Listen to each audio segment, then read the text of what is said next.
Hello, yarn dolls. Welcome back to Crochet Tutorials and Reviews. Today we have another beginner stitch tutorial. We are learning how to treble crochet. I start my treble with a chain of 3. Now let's begin. I yarn over twice. I insert my hook into the stitch.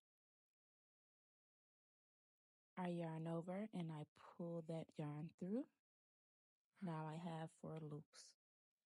I yarn over and I pull 2 loops, then the next 2, and finally the last 2.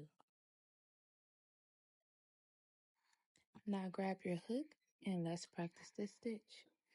See you again for another beginner stitch tutorial. Now I gotta go.